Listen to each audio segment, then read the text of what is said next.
What's up guys? So eto, may mini vlog tayo for today's of video. So ayan, gagawa ko ng tinola kaya bumili na ako ng sangkap. So ayan, yung mga gagamitin ko.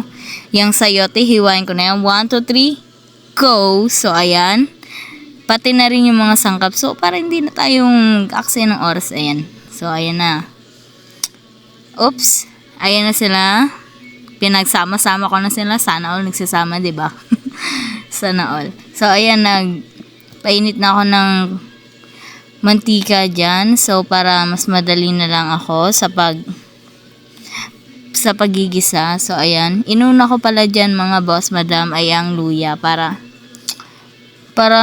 matusta na siya at makawala na ng lansa para sa manok natin. So, ayan. Isusunod ko na dyan ay ang sibuyas kapag tustang-tusta na talaga siya. Yung sobra-sobra, di ba? So, ayan na. Hinalo-halo ko na muna yan. Saka ko isusunod yung sibuyas at bawang. Syempre, pinagsama ko yung sibuyas at bawang, di ba? Palagi kasi sila magkasama. Di tulad ng jowa nyo. Yung mga LDR dyan. So, ayan. Hinalo-halo ko sila hanggang sa matusta.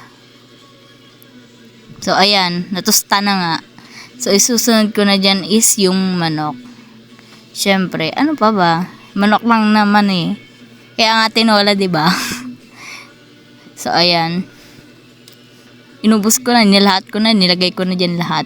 So, ayan. Hinalo-halo ko na muna siya. At tinakpan ko siya dyan bago ko lagyan ng tubig. Para siyempre ma-absorb niya yung ginisa natin, diba? So, ayan.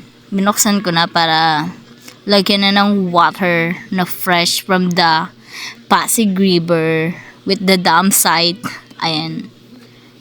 Ilalagay ko na yung water at sayote dyan para, pareho na silang lumambot. So, ayan.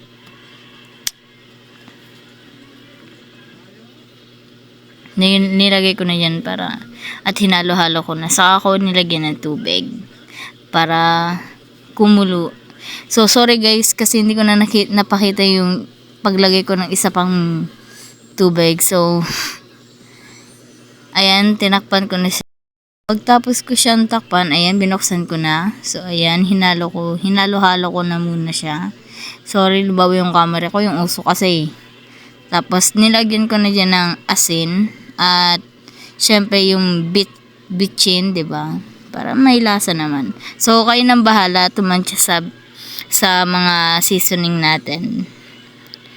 Kasi hindi naman lahat ng tao magkakapareho yung lasa, diba?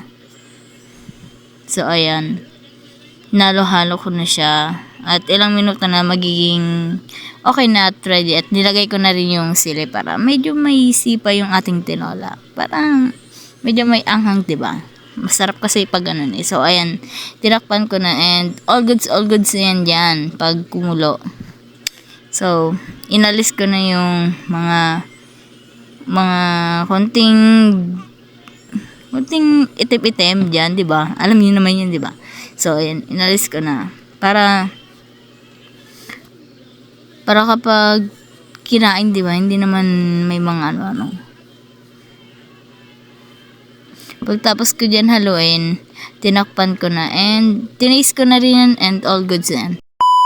Sorry for my voice and I hope you like my video. So, please subscribe and like and click the notification bell for more videos and see you. Bye!